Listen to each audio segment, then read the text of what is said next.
Talk to me, Michelle. On the street lights on the corner. City vibes got a story. Feel the beat, don't ignore me. Welcome into the Talk to Me Michele podcast. I am your host, Michele 1L, good people. I hope everybody is doing well, drinking your water, and minding your own damn business. That's how we like to do around here. But today I've got a great episode because I have got a guest who turned a whole new chapter in life, from street life to having a thriving comedy career. When I first met Big Vino, I'll admit he rubbed me the wrong way. I thought he was petty, and y'all know I'm petty too. But I just knew this man's petty after observation was on a whole nother level. But over time, I saw something else. Not only is he a natural on stage, making people laugh from his own real life experiences, but he also has a genius approach to marketing that pulls you in. So in this episode, I'm going to be talking to him about his story, his journey out of the Newark streets, and the brilliant way he has turned even the most pettiest moments into comedy gold. What up, though? Hey, you can't win them. My plans fuck up sometimes. Look. Yo, I don't know what the hell was going on. Like I said, I got emotional. The damn shit dropped. And I said, okay, let me see if we back on point. So I'm sure that was my brother intervening so I wouldn't be getting too foolish up in here. So how you doing, Vino? I'm okay. I'm maintaining. You know, I'm moving with the grace and favor of the Lord, and hoping that the mission is understood and the mission is held to. That's all. Yes, it is. Yes, I'm loving the backdrop and the lighting you got going. It's got a very mystique look that you got here going on. Like the Batcave, low key, is where I meditate and I get myself right. Before I do want to start this interview first by saying, because I looked at the title and I kind of understood where this might go. Yeah. I want to say this first and foremost. Anything y'all hear tonight, the names have been changed to protect the guilty. Okay? Just saying that. I'm just putting that out there. And I'm going to put my disclaimer out here. I am only the host. I ask the questions. This guest will answer as he pleases. I will not be held liable in any form, shape, or fashion. Okay? So look, Vino, we met on. I want to plead the fifth. Plead the fifth on, my brother. We're going to get started with that plead the fifth. But right now, you got a lot going on for you. You are doing stand-up. Mm-hmm. You co-host a podcast, Most Valuable Podcast with Victoria Said It. Yeah. You got merch going. You got quite a few things going, but you also got a background going on because it wasn't a situation where you just grew up and I knew I'm going to do comedy. Coming from Newark, New Jersey, what was that upbringing like? First of all, shout out to the Brick City. That's one of the places where, like, I like to tell people, like, everybody always say, if you could live in New York, if you could live in Newark, you need to live somewhere else. Like, because this is not a place to really you want to grow. Like, I love my city. You know what I mean? I'm always going to love my city. I'm always going to go back to home team shit. But it's one of them cities where you could walk 3 blocks in one direction and end up in the wrong neighborhood you ain't even know. You know what I'm saying? I tell people on my specific neighborhood, when I walked out my front door, I had Crips to the left of me, Bloods to the right of me, and the prostitutes worked in between. Damn. So that's what I walked out into every day just to get to school. Like, you see, like one of these gangs is gonna get you, or you need to learn how to pimp these hoes so that you can keep them all together. Mm-hmm. And I kind of learned a little bit of everything. So it's a wild existence. Is when you grow up in Newark, you understand adult situations way sooner than you probably should. Yeah. It's wild. It's a wild existence. It really is. I mean, but now that you're growing up, you're trying to get to school. You got to go, in this atmosphere to school. Was that part of the lure that got you involved with, doing some street shit? No, no. I mean, I did it like it was a family thing. A lot of my family was plugged in and connected and shit. But what really got me into it is my mama. Like I learned the game from my mom. I learned how to pimp from my mother. My mother was a pimp. My mother was out there. But it was one one month the rent was a little short, and she said, "Nigga, I know you out here got a little something going on. I need a little help." Yeah. Like we out here, like this is really what's fucking going on right now. My mother, for a while she had a great job. She was a correction officer, but then that shit got into some shit because she did some shit, and shit went left. So Yeah. she couldn't work there no more. And then now it was the hustle full time. It was by hook or by crook. It was getting jobs where you can. At the end there, she finessed her way into a city job. I always thought she had some shit on the mayor, but who am I to judge? I don't know. But who am I to judge if she had some dirt on the mayor, so she finessed it into a city paycheck? But it's okay. It's okay. That's the game. Me and my mama used to have that line with each other, by hook or by crook. We used to say that, by hook or by crook. If we got the scam scheme for Nagel to get some shit together, we gonna get it done. Yeah. But that's kind of what forced me to like learn it. Like, and then it was like 1 month I'm just helping with the rent. Next month I got the rent, and then now this is the habit, nigga. Where's your piece of the rent? So it's like you gotta get money, nigga. Yeah. And I didn't see, and you know what? The fucked up shit is people be like, why you ain't just go work at Wendy's? Why you ain't go work at dude? They won't hire me at fast food places. I'm a fat nigga. They will not hire me. I come in and be like, hey, can I work the fries? They like, oh, I could never get a job at a fast food place. Never. At all. It just wasn't gonna happen. I would have probably went and worked a legal job, but they wouldn't hire me. They just looked at me and was like, you want to work here? Kind of bullshit you up to, fat nigga. You just gonna be in the bag eating all day. No. And so I was like, fuck it. And I bought a little 50 clip. Me and like me and a couple of my homeboys, we bought a 50 clip. 50 clip is 50 pieces of crack. We each had 10. We said, let's get it. Let's get it. Let's get it. And we each we marked the corner that we was gonna work. We said, yo, you hear? Yeah, we got it, and we sold crack. We sold crack as a team.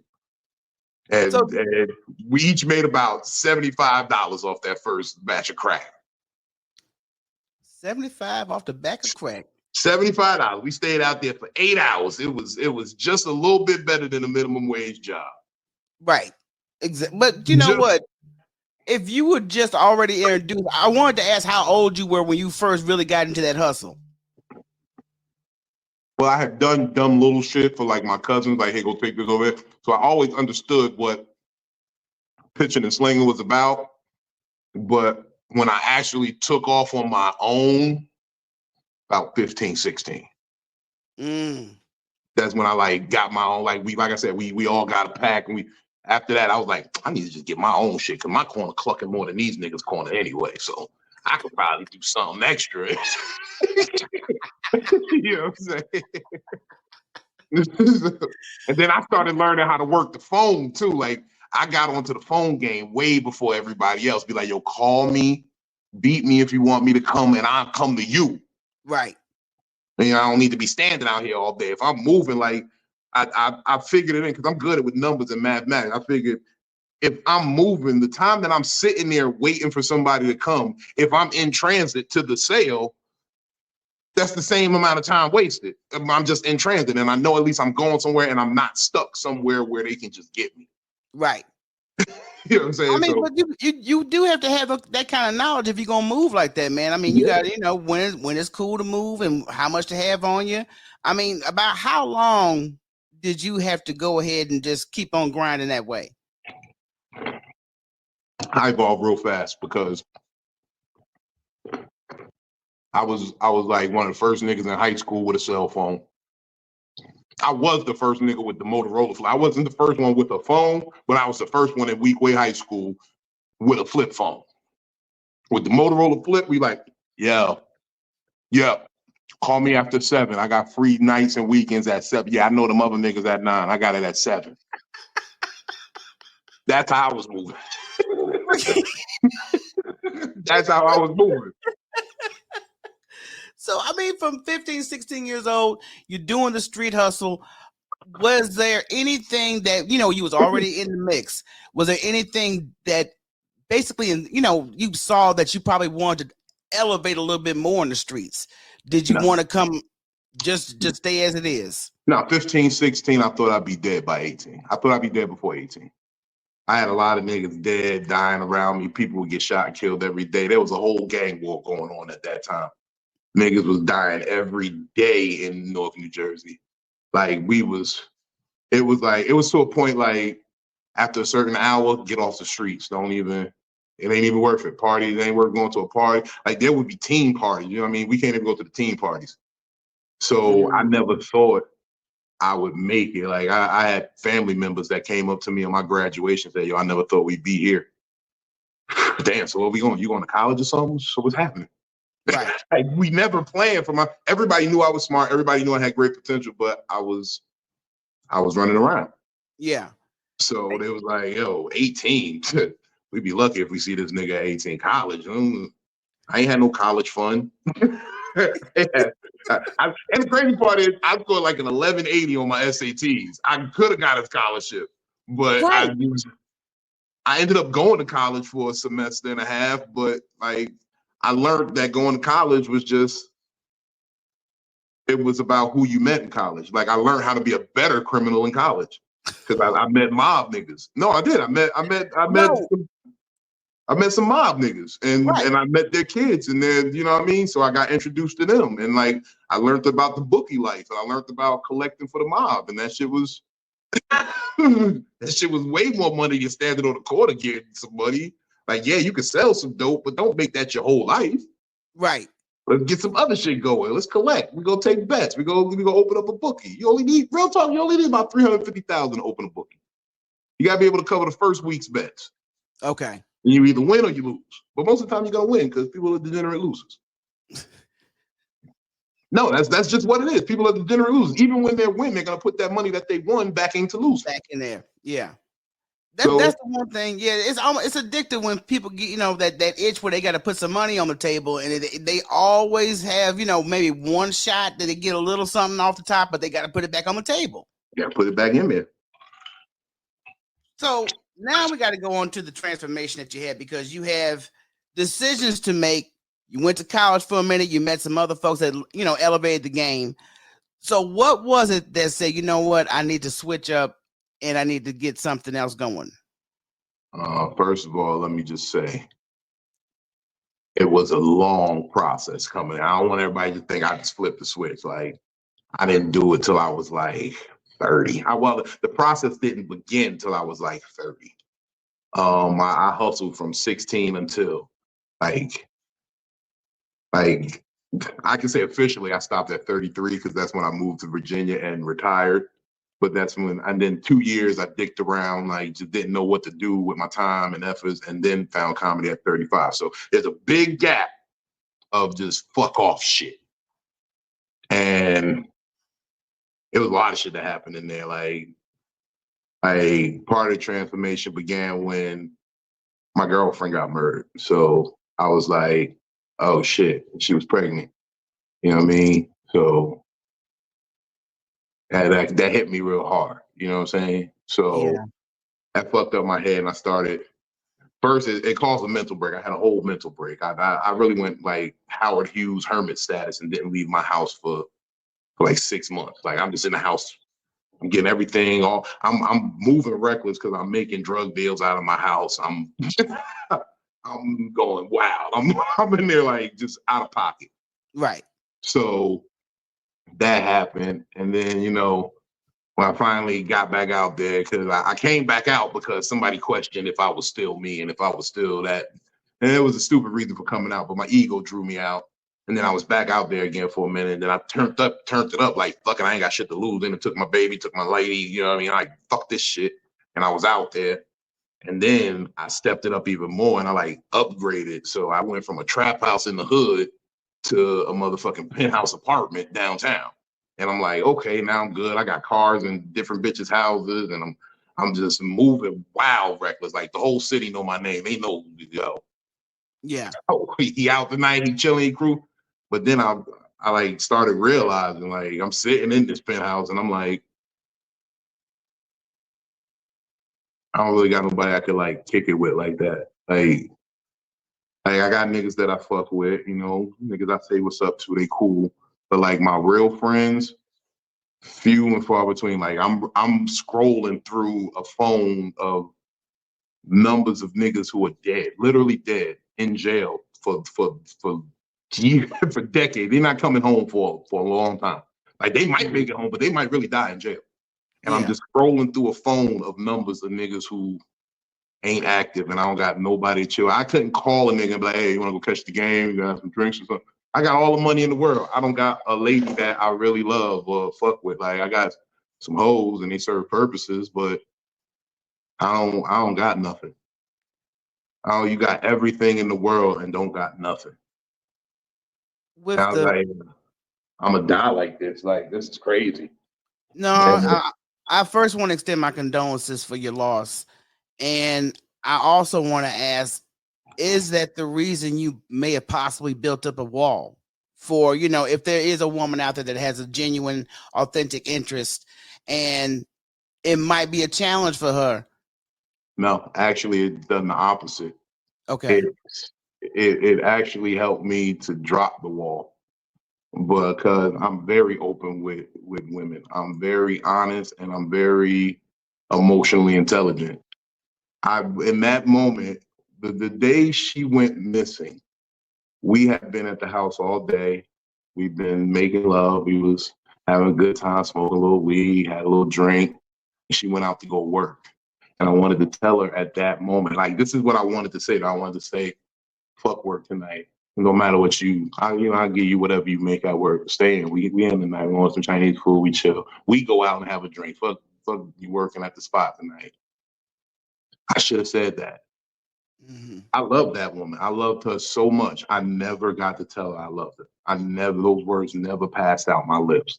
So now when I do be in situations with women and I let them know I care. I really do. I don't want to say I love you because I don't want to scare you, but I do kind of love you. Like I got love for you. It's real. Yeah. Yeah. Like I open up more. I'm faster to open up because of that. Because I don't want to miss another opportunity. Like I should have told her to stay. She'd be alive right now. Because whatever happened that night wouldn't have happened that night. Yeah. You dig Yeah. what I'm saying? So I don't like that. Like that's why I'm heavy on telling people how you feel immediately and speaking your mind and don't be biting your tongue because you might not get another opportunity to do it. You might never get another opportunity to say what you mean. And then live like that. Say what you mean what you say. Stand on that shit. Stand on business.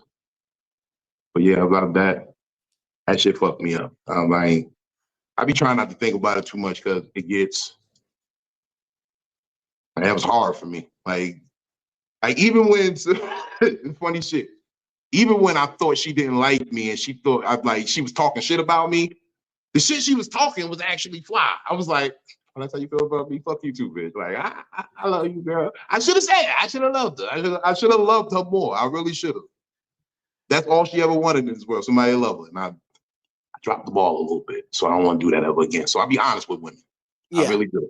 Yeah. I And I'm really like I do. said, like I said, even though I know it was a loss, but I'm sure she knows. You know, even though you never had a chance to verbalize it to her, I'm sure she knows. But with that challenge of dealing with life, you're in the penthouse by yourself, and you got everything. You got, you know, you said right now you're alone. So, what was the action between that tragic moment to you moving forward to the stage? That was a process too. I just knew I had to get out of there. I said, I used to have a friend, one of the girls I used to work with. I used to tell her all the time, I said, yo, don't let me die in the city of Newark, please. Please do not let me die in the city of Newark. You got me pouring the cognac up.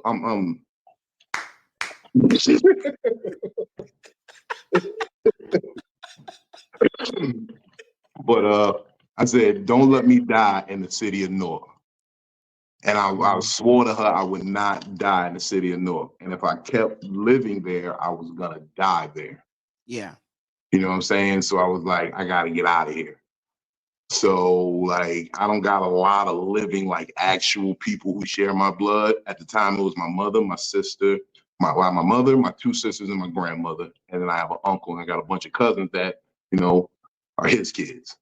So they were the only ones that were living away from New Jersey. So I called my uncle. I said, y'all got to come down and just get one. I broke it down to him, the whole situation, because he knew about his knucklehead nephews in Newark, but he didn't really understand what it was till one time some shit hit the fan. Like, I ain't gonna talk about it, but some shit hit the fan. Feds kicked in at the house, and niggas are sitting in the house with $250,000. Oh, hell no. Yeah, You know what I'm saying? Niggas is sitting in the house with $250,000, a whole bunch of birds of cocaine, all this dumb shit. And niggas is like, if you had $250,000, why the fuck didn't you call me to help you get that shit right? We can make that shit look good. Right. And I was like, well, that was an oversight. You know? Like I had to, that was an oversight. That was definitely an oversight. Niggas just sitting in the house with money and they should not have been.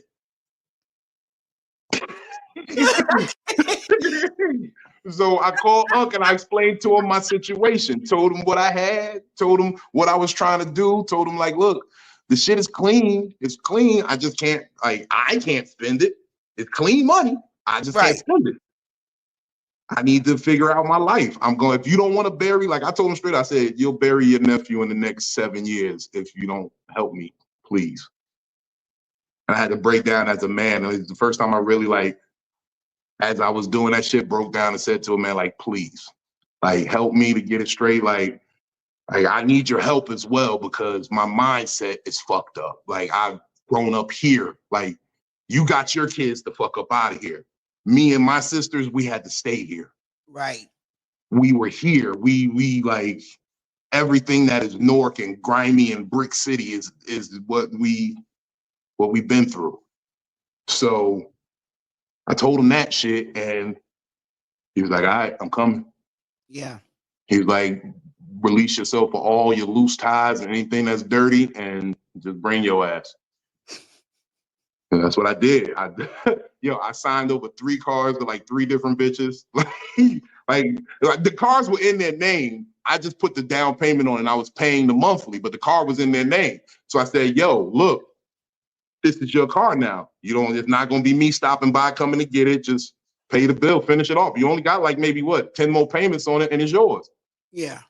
So finish it off and do your thing. I taught you how to get money, bitch. Go ahead. And I that's how it was. That was the conversation. Like, and these women still have these cars to this day. This is 10 years later now. You're still driving around in a 2003 Sonata, bitch. What are you doing? You know what, man? I'm gonna back up a little bit because you mentioned you used to manage these women. Yes. Well, I like to say facilitate. I used to facilitate service. Okay. Now, my curiosity is, okay, I know you was around it when you was trying to go to school. So how did you decide, hey, let me go ahead and get some livestock? Well, the crazy part about it is, and y'all probably hear this and think it's rhetoric, but we all get chose. You get chosen for this game. You don't choose to do this game. You get chosen for the game. You know what I mean? It's like, so back in my hood where I'm from, I was known for the hands. I could throw them. I could rumble with the best of them. And I gained a reputation for moving around spots. And so when it came to being around the club, I first got put on at the club when I came home from jail. And I needed a job for probation. Like, probation officer was being a real hard case. And she was like, yo, where you working? You need to have a job. You need, and I, like I said, I couldn't just never walk into Wendy's and be like, yo, let me get one of them aprons. Yeah. So It's after I came home. I did a couple months, and I come home, and all my niggas take me to the local spot, and we in the spot partying, and we, yo, V home, da da da da da, nigga, more shots, bitches come over here, dance, shaking it, and we in there just partying, and like some little niggas was about to fight and started some shit, and I'm like, hey yo, not tonight, I'm home, and I just shut it down, like the fight shut down. So the owner of the bar was like, who's this motherfucker that could just shut down a fight with his words, like, Right. Motherfucker, he was like, yo, would you come work security for me? So I was like, nah, I don't. But then the PO kept pressing me. So I was like, all right. And I told him what I need. I said, yo, I'm not going to be here every night. I'll be here on the weekends, but you tell my PO that I'm here 4 to 5 nights a week. You pay me this much money. I don't need her thinking I'm making a lot of money. And like, I got carte blanche at the door. I run the door. Like, my nigga, if I say my niggas get in, my niggas get in. Right. If I say it's $20 tonight at the door, it's $20 tonight at the door. So he's like, all right, I got you, bet. You're gonna get it cool. So it actually was a female, motherfucker. I don't like to tell her name because her boyfriend was really like the talking dude, but she was the owner. God rest his soul, man. God rest his man. Capitan. El Capitan, that was my guy, man. So fucking, I start working at this club, and I knocked out a few niggas in front of the club. It is what it is. So the girls started feeling real extra safe around me. Like they was like, yo, you. And then, you know, it started simple, like, hey, I'm going to go do this. Can you take me over here? And it was like, you thought I was dumb, but I know you just went and sold some pussy up in that hotel. You told me to just wait here for 25 minutes, bitch. I know what you just did. Give me $50 for waiting out here. Give me extra 50 for waiting out this bitch. So it started like that. That's how it started, real simple. There's a couple of them was like, yo, I choose you. Like my first one, she was like, I choose you. Like when she was kept it real, she was like, I choose you. Now look, this is what's about to happen. I'm about to go jump in this car. If I'm not back in 15 minutes, you know the plate, you come looking for it. I'm gonna tell them to come park over here, but if I'm not there, look like. So I was like, all right. And she went, bust the date, came back, gave me the money. She was like, all right, I'm about to do it again. And so at the end of the night, we sitting there with like 1,700. This bitch was in and out of cars all night. And she was fast too. She was knocking niggas off in like 15 minutes. Like 15 minutes, she was coming back, wet wiping everything, throwing out the window, pop a piece of double mint gum. And that's why I came up with the joke. When I started telling the joke, double mint only work when you chew 2 pieces. That's when double mint gum work. You gotta use another piece, bitch. The dick's still on your breath. You need another piece of gum.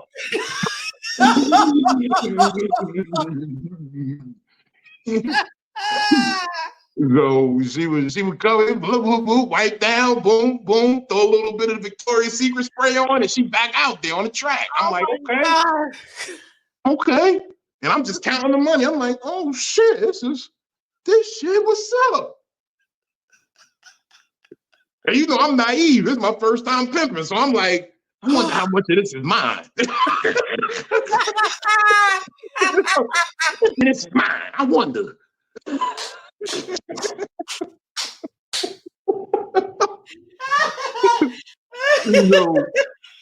I was just moving. I didn't care. I was young. I'm like, I'm getting money. She's sucking all this dick and she's giving me the money. Yeah. Oh my God. Yo. So I was good. Yo, just the way you reiterate the stories that you went through, man, is just the spin you put on it. I know it's real, but at the same time, dude, why am I laughing at this? Because you got a way of putting it on that story. No, because it's because you know it's true. Like, and the funny part is because I'm like really living this, and like this is all new to me. Like, I didn't go in there, like I never, like in what I did, I never put my hands on any females. I wasn't one of them smacking bitches with my money, bitch. If you don't want to fuck with me no more, go ahead, peace. It's so much easier to release them. It's so easy to release. That's why I feel bad when I lost my girl, because it's like I was playing a tough role and I wasn't being concerned. Yeah. I wasn't like, yo, where is she? Yo, something's wrong. I was playing the fly pimp shit. Like, I ain't sweating no bitch. I'm not going to get crazy about all this. I'm not da da da da da. And I was just like, I should have been concerned. Something really was wrong. Right. She didn't come back. She told me she was gonna come back. She had never done that before. Mm-hmm. But I be thinking like, hey, you know, I'm used to women leaving. It is what it is. You know what I'm saying? you out, mama. I get it. You got places to be. I don't hold nobody. I really like. I got a rule, and I say this to all the women: the moment I feel like I'm bothering you, I won't. Mm. If I feel like you got an attitude when I call it, what's up? I'm gonna be like, all right, no, you sound busy. I'll talk to you later, and then I won't call back. That's what I'll let it go. I think I was a former man in my former life. I'm not going to even lie, because I had the same damn attitude. I'm like, if I hear if you're not even chipper, I'm like, why am I calling you? Why is you not happy to hear from me? I'm happy to hear you call me. Like, what's up? Yeah, hey, what's going on? Even if I was just mad and cursing somebody out in traffic, what's up, baby? No, I was just saying cussing out this fuck ass nigga. You know, he bullshit ass nigga. He about to get fucked up. He don't even know who he fucking with. But how you doing, baby? What you doing? What color paint are you wearing right now? Hey, I'm cool like that.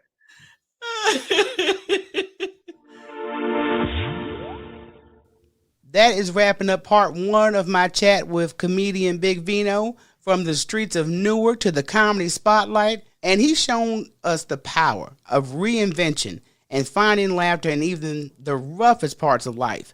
And I never thought I would go from being a skeptic to a fan. But Big Vino's story and his unique way of sharing it won me over. So don't forget to follow and support his journey at Big Vino Comedy on Instagram. And make sure you check out his YouTube channel as well. And if you want to support the content on this show, please do so by visiting buymeacoffee.com/talktomemichele with 1 L. So you can purchase merchandise, or you can make a donation to keep on supporting the content.